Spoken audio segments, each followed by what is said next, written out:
दोस्तों, एक भिखारन थाने के बाहर एक पेड़ के नीचे बैठकर भीख मांग रही थी। तभी थोड़ी देर के बाद उस थाने के वहां पर भीड़ लग जाती है। काफी सारे लोग वहां पर जमा हो जाते हैं। अब उस भीड़ को देखकर भिखारन एकदम से घबरा जाती है और वो सोच में पड़ जाती है कि आखिर अचानक से यहाँ पर इतने सारे भीड़ क्यों जमा हो गए हैं। दोस्तों, उसके बाद भिखारन जाती है एक कांस्टेबल के पास और उससे पूछती है कि साहब, यहाँ पर भीड़ क्यों लगी है, आखिर यहाँ पर हो क्या रहा है। दोस्तों, वो जो कांस्टेबल था बहुत ही रूडली तरीके से उस भिखारन से कहता है कि किसी लड़की के साथ गलत काम हो गया है और जिसने गलत काम किया है वो एक अमीर बाप का बेटा है। बस उसी को लेकर यहाँ पर भीड़ लगी हुई है। तुम ये सब क्यों पूछ रहे हो मुझसे, तुम जाओ यहाँ से। दोस्तों, उसके बाद जो भिखारन थी फिर से जाकर पेड़ के पास बैठ जाती है। दोस्तों, अब थोड़ी ही देर के बाद जो भिखारन थी वो थाने के अंदर जाने की कोशिश करती है और कांस्टेबल को चकमा देकर वो चली जाती है अंदर। अब वो जैसे ही अंदर जाती है उस पर दरोगा की नजर पड़ जाती है। अब जो वहां के दरोगा थे वो उस भिखारन से कहते हैं कि तुम यहाँ पर क्या करने आई हो, चलो बाहर जाओ। उसी वक्त वो दरोगा अपने कांस्टेबल को बुलाते हैं।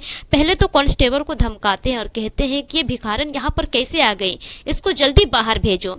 दोस्तों, अब जो कांस्टेबल था उस भिखारन को लेकर बाहर आता है और कहता है कि तुम्हें क्या चाहिए, बोलो, पैसे चाहिए, खाने चाहिए, बोलो क्या चाहिए, मैं तुम्हें देता हूँ और तुम यहाँ से चली जाओ। दोस्तों, जो भिखारन थी वो कहती है कि नहीं साहब, मुझे कुछ नहीं चाहिए, मुझे उस पेड़ के पास बैठने दीजिए, मुझे बैठने का मन है, मेरे पैरों में बहुत दर्द हो रहा है। दोस्तों, अब जो भिखारन थी जाकर फिर से उसी पेड़ के नीचे बैठ जाती है। अब थोड़ी ही देर के बाद थाने के अंदर से एक मियाँ बीवी निकलते हैं रोते हुए और वो अपने मुंह से कह रहे थे कि मुझे अपनी बेटी के लिए सिर्फ इंसाफ चाहिए, मैं अपनी बेटी को इंसाफ दिलाना चाहता हूँ। दोस्तों, उसी दौरान वो भिखारन आ जाती है उसी गरीब फैमिली के पास और कहती है कि आपको हुआ क्या है, आपकी परेशानी क्या है, मुझे बताइए। दोस्तों, अब जो गरीब परिवार थे वो कहते हैं कि मैं क्या बताऊँ तुम्हें, तुम कौन होती हो मेरी परेशानी को सुनने वाली, किसी के मैटर पे इस तरह से टांग नहीं अड़ाना चाहिए। दोस्तों, जो भिखारन थी वो कहती है कि आप बताइए तो पहले अपनी परेशानी, में आपकी परेशानी को दूर करना चाहती हूँ। दोस्तों, उसके बाद जो गरीब परिवार थे वो अपनी बेटी के बारे में पूरी बात बताते हैं। दोस्तों, जो भिखारन थी उसकी बातों को सुनने के बाद दंग रह जाती है। दोस्तों, आखिर वो भिखारन कौन थी और उस गरीब परिवार की परेशानी को दूर कर पाती है? आइए जानते हैं पूरी कहानी इस वीडियो में। आज की कहानी बहुत ही इंटरेस्टिंग है, पर वीडियो में आगे बढ़ने से पहले आप सभी से एक ही रिक्वेस्ट है कि वीडियो को लाइक कर दीजिए और चैनल को भी सब्सक्राइब कर दीजिए ताकि मेरा हौसला बढ़ता रहे। दोस्तों, मेरा नाम है तबस्सुम खातून और आप सभी का मेरे चैनल पर स्वागत है। दोस्तों, एक गांव में राजपाल नाम का एक व्यक्ति रहा करता था। उनके परिवार में उनकी बीवी के अलावा उनकी इकलौती बेटी थी जिसका नाम था गौरी।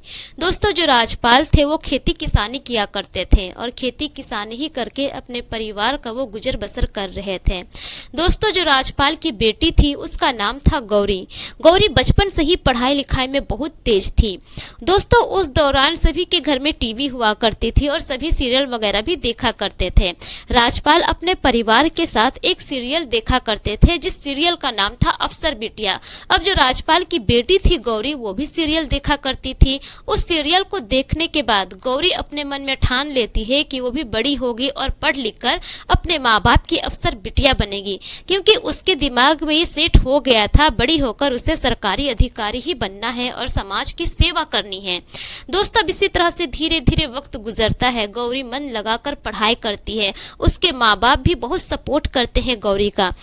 दोस्तों, इसी तरह से धीरे धीरे करके गौरी की गांव की पढ़ाई कंप्लीट हो जाती है। उसके बाद जो गौरी थी शहर चली जाती है पढ़ाई करने के लिए। दोस्तों, जब गौरी पढ़ाई करके घर आती है तो वो अपने पिता से कहती है कि पिताजी, मैं आईपीएस बनना चाहती हूँ, इसके लिए मैं आगे की पढ़ाई करना चाहती हूँ, मुझे कुछ पैसों की ज़रूरत है। दोस्तों, अब जो गौरी के पिता थे वो पैसे देते हैं अपनी बेटी को। अब जो गौरी थी वो फिर से चली जाती है आईपीएस की पढ़ाई करने के लिए शहर। मन लगाकर वहाँ पर पढ़ाई लिखाई करती है। पढ़ाई लिखाई करने के बाद उसका एग्ज़ाम आता है। गौरी एग्ज़ाम देती है और वह एग्ज़ाम में पास हो जाती है। गौरी का चयन हो जाता है। जब गौरी का चयन होता है उसके बाद वो ट्रेनिंग के लिए चली जाती है। कुछ महीने की ट्रेनिंग होती है। ट्रेनिंग करने के बाद अब वो सीधे अपने घर आती है। घर आने के बाद वो अपने माँ बाप से कहती है कि मैं आईपीएस ऑफिसर बन गई हूँ। उसके माँ बाप बहुत खुश होते हैं। यह बात धीरे धीरे पूरे गांव में फैल जाती है कि एक किसान की बेटी आईपीएस बन गई है। पूरे गांव वाले आते हैं गौरी से मिलने के लिए और गौरी उस गांव का एक एग्जाम्पल बनता है। अब उस गांव में सभी लोग अपनी बेटियों को पढ़ाने लिखाने में रुचि रखने लगते हैं। सभी अपने बच्चों को अच्छे से पढ़ाते लिखाते हैं। दोस्तों लगभग 2 दिन का वक्त गुजरता है। अब जो गौरी के पिता थे एक दिन गौरी से कहते हैं कि गौरी तुम्हारी पढ़ाई भी कंप्लीट हो गई है, तुम्हारी नौकरी भी लग गई है, तुम्हारी शादी की उम्र भी तो हो गई है, अब मैं चाहता हूँ कि तुम शादी कर लो। दोस्तों जो गौरी थी वो कहती है कि पिताजी अभी नहीं, मैं अभी शादी नहीं करना चाहती हूँ, मैं अभी समाज को देखना चाहती हूँ, समाज को परखना चाहती हूँ, क्योंकि अभी बचपन से लेके अभी तक मैं सिर्फ एक कमरे में बंद थी, सिर्फ अपने पढ़ाई लिखाई से ही मतलब रखा करती थी। दुनियादारी क्या है मुझे नहीं पता। मैं समाज में घूमना चाहती हूँ, लोगों को जानना चाहती हूँ कि आखिर हमारे समाज में चल क्या रहा है। और रही बात शादी की, तो शादी तो मैं करूंगी, ऐसा नहीं है कि शादी नहीं करूंगी, लेकिन आप मुझे 5 साल और वक्त दीजिए, उसके बाद ही मैं शादी करूंगी। दोस्तों अब जो गौरी के पिता थे वो कहते हैं कि ठीक है बेटा, जैसी तुम्हारी मर्जी, तुम्हें जो अच्छा लगे तुम वो करो। मुझे अच्छे से पता है कि अब मेरी बेटी समझदार हो गई है, वो अपना फैसला खुद ले सकती है, उसके लिए क्या सही है क्या गलत है वो अच्छे से समझती है। दोस्तों अब जो गौरी के पिता थे वो अपनी बेटी को दोबारा कभी नहीं कहते हैं शादी के लिए। अब इसी तरह से 3-4 दिन का वक्त और गुजर जाता है। उसके बाद जो गौरी थी अपने ड्यूटी के लिए निकल जाती है, अपने माता पिता का आशीर्वाद लेती है और ड्यूटी के लिए निकल जाती है। दोस्तों गौरी का एक पर्सनल गाड़ी था और उसमें उसका एक पर्सनल ड्राइवर था, उसी गाड़ी से वो निकलती है। उसके बाद गौरी शहर के ही एक सुनसान जगह में गाड़ी को रुकवाती है और अपने ड्राइवर से कहती है कि ड्राइवर तुम मुझे यहीं पर छोड़ दो, उसके बाद तुम चले जाओ, लेकिन तुम किसी से कुछ मत कहना कि मैं कहाँ जा रही हूँ और क्या काम है मेरा, तुम्हें किसी से कुछ नहीं बताना है मेरे बारे में।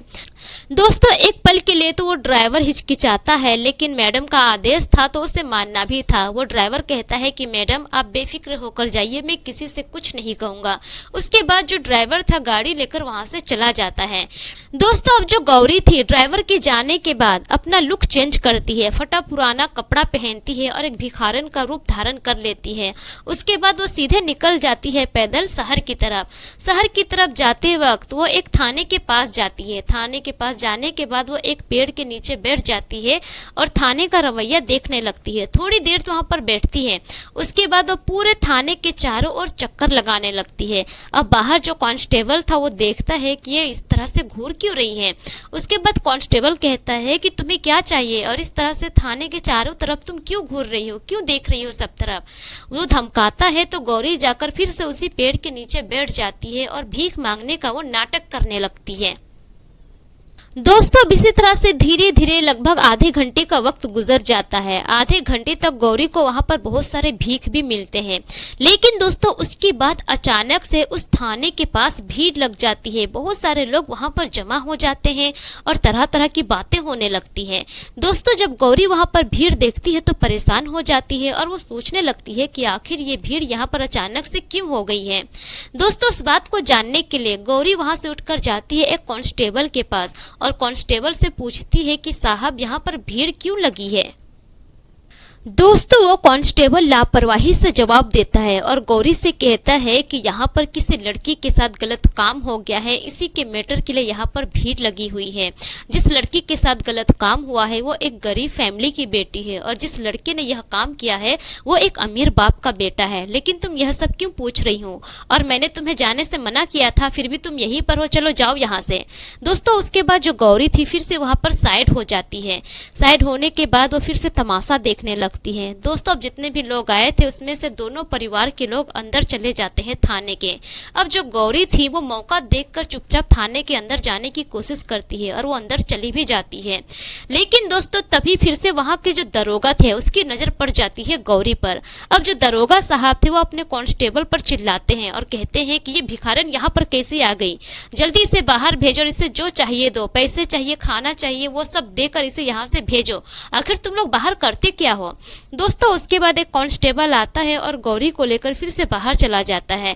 वो कांस्टेबल कहता है कि बताओ तुम्हें क्या चाहिए, पैसे चाहिए या फिर खाने चाहिए। लेकिन दोस्तों गौरी मना कर देती है, कहती है कि साहब मुझे कुछ नहीं चाहिए, बस मुझे यहाँ पर बैठने दीजिए। अब जो कांस्टेबल था वो कहता है कि ठीक है चुपचाप बैठो, लेकिन अंदर जाने की कोशिश मत करना। दोस्तों उसके बाद जो गौरी थी वहीं पर बगल में बैठ जाती है और अंदर का तमाशा सब देखने लगती है। दोस्तों अब जो गरीब फैमिली थे वो जाते हैं दरोगा साहब के पास। दरोगा साहब के पास जाकर वो बहुत रोते हैं और कहते हैं कि दरोगा साहब मुझे इंसाफ चाहिए, मेरी बेटी को इंसाफ चाहिए, आप जैसे भी करके कुछ भी कीजिए, लेकिन जो भी दोषी है उनको सजा दीजिए। दोस्तों जो दरोगा साहब थे वो कहते हैं कि देखिए ये सब इतना आसान काम नहीं है, अगर आपका केस एक बार कोर्ट में चला गया तो फिर आपको बहुत परेशानी होगी। मैं मामला यहीं पर रफा दफा कर दूंगा, लेकिन उसके लिए मुझे कुछ पैसे चाहिए, अगर आप पैसे देते हैं तो कहिए मैं काम करूंगा आगे। दोस्तों जो अमीर लोग थे वहां पर वो बैठकर सब तमाशा देख रहे थे और अंदर ही अंदर वो लोग मुस्कुरा रहे थे। अब वहीं पर जिस लड़की की माँ थी वो भी वहीं पर बैठी रो रही थी। दरोगा साहब से वो कहती है कि साहब आप ये क्या कह रहे हैं, हम लोग गरीब लोग हैं, कहाँ से लाएंगे इतने पैसे, मैं आपके पास आई हूँ सिर्फ इंसाफ मांगने के लिए, मुझे लगा कि यहाँ पर आऊंगी तो आप हमें इंसाफ दिलाएंगे, आप मेरी बेटी को इंसाफ दिलाएंगे, लेकिन आप तो यहाँ पर गलत ही बात कर रहे हैं, आखिर हम लोग इतना पैसा लाएंगे कहाँ से। दोस्तों अब जो दरोगा साहब थे वो कहते हैं कि देखिए पैसा लाएंगे तभी कुछ हो सकता है, नहीं तो कुछ नहीं हो सकता। दोस्तों जो लड़की के पिता थे वो पहले से ही कुछ पैसे लेकर आए हुए थे, अब रोते हुए उनका हाथ बहुत कांप रहा था। पैसे निकालते हैं और दरोगा साहब को देते हैं और कहते हैं कि दरोगा साहब जल्दी से कुछ न कुछ जरूर कीजिए, दोषी को सजा जरूर मिलनी चाहिए, तभी मेरी बेटी को इंसाफ मिलेगा। दोस्तों अब जो दरोगा साहब थे नर्म मिजाज में कहते हैं कि आप लोग फिक्र मत कीजिए, जैसे ही आगे बात बढ़ती है मैं आपको थाने में बुलाता हूं और सारी जानकारी मैं आपको दूंगा, फिलहाल आप लोग चले जाइए। दोस्तों यह सब नज़ारा गौरी बाहर बैठी सब देख रही थी, उसे बहुत गुस्सा भी आ रहा था, उसका मन कर रहा था कि अब वो अंदर आए और सभी को सबक सिखाए, लेकिन वो आगे देखना चाहती थी कि वहाँ के दरोगा और क्या करते हैं। दोस्तों अब जैसे ही वो गरीब फैमिली थाने से बाहर निकलते हैं, इधर जो दरोगा साहब थे वो अमीर आदमी से मिलते हैं और उससे कहते हैं कि आप लोग टेंशन मत लीजिए, आपकी बेटी को कुछ नहीं होगा, बस हम दोनों के बीच में जो डील हुई है वो पूरा कीजिए। दोस्तों उसके बाद वो अमीर आदमी दरोगा साहब को मोटे पैसे देते हैं। दोस्तों उधर जो गरीब फैमिली थी वो थाने से निकलते हुए रो रहे थे और वो कह रहे थे कि मेरी बेटी को किसी भी तरह से इंसाफ मिलना चाहिए, दोषी को सजा मिलना चाहिए, अगर ऐसा नहीं होता है तो मैं भी कुछ कर लूंगा, अपनी जान दे दूंगा। दोस्तों अब जो भिखारन थी वो आ जाती है, उसी गरीब फैमिली के पास आकर खड़ी हो जाती है और पूछती है कि साहब आपको क्या हुआ है, आपकी परेशानी क्या है, बताइए मुझे। दोस्तों अब जो गरीब फैमिली थे वो कहते हैं कि मैं तुम्हें क्यों बताऊं, और दूसरे के मैटर में इस तरह से टांग नहीं अड़ाना चाहिए, आखिर तुम करोगे क्या जानकर। दोस्तों जो भिखारन थी वो कहती है कि बताइए तो सही, मैं आपकी मदद करना चाहती हूँ, बताइए प्लीज। दोस्तों अब जो गरीब फैमिली थे वो अपनी सारी परेशानी बताते हैं, किस तरह से उनके साथ क्या कुछ हुआ वो सब बताते हैं। दोस्तों अब बात करने के दौरान जो भिखारन थी जिस तरीके से वो बात कर रही थी, जिस तरीके से पूछताछ कर रही थी और बीच बीच में जिस तरीके से इंग्लिश वर्ड बोल रही थी, वहाँ आसपास जितने भी कांस्टेबल थे सब घूर घूर कर वहीं पर देखने लगते हैं। दोस्तों अब उसी दौरान वहाँ पर एक कांस्टेबल आ जाता है और पूछता है कि तुम कौन हो और यह सब तुम क्यों कर रही हो, से इतना बातचीत क्यों कर रही हो और पूछताछ क्यों कर रही हो। दोस्तों अब उसी वक्त जो भिखारन थी वो अपना भेष उतारती है और अपने असली रंग में आ जाती है। दोस्तों अब वहां पर जितने भी कांस्टेबल थे देखकर एकदम से दंग रह जाते हैं, सभी समझ जाते हैं कि ये यहाँ की नई आईपीएस ऑफिसर है।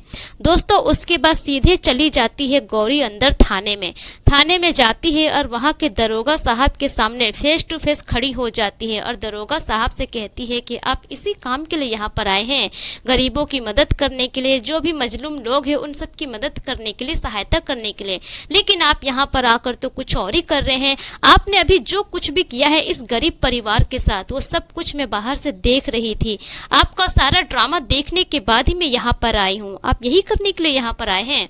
दोस्तों अब जो दरोगा साहब थे वो कहते हैं कि मैडम मुझे माफ कर दीजिए, मुझसे बहुत बड़ी गलती हो गई है, आइंदा मैं ऐसी गलती नहीं करूंगा।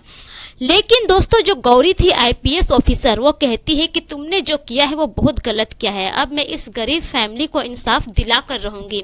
दोस्तों उसके बाद कुछ दिन गुजरते हैं। अब जो गौरी थी आईपीएस ऑफिसर उस गरीब फैमिली को इंसाफ दिलाती है, जो भी मुजरिम थे उनको वो सबक सिखाती है और जेल के सलाखों के पीछे भेजती है। दोस्तों अब इसी तरह से धीरे धीरे गौरी का ड्यूटी होने लगता है। अब ड्यूटी के दौरान उस थाने को अच्छे से सुधार देती है। जितने भी कांस्टेबल थे, जितने भी वहाँ के दरोगा साहब थे जो कि गलत काम किए हुए थे, भ्रष्टाचार फैला रहे थे, उन सबको गौरी सजा देती है और उसके बाद उस थाने का माहौल ही बदल जाता है। दोस्तों जब धीरे धीरे करके यह बात सोशल मीडिया और न्यूज के जरिए लोगों को पता चलती है कि एक आईपीएस ऑफिसर ने इस तरह से गरीब फैमिली की मदद की है, उनको इंसाफ दिलाया है, अब उसके परिवार वाले और गौरी की खूब तारीफें होती है।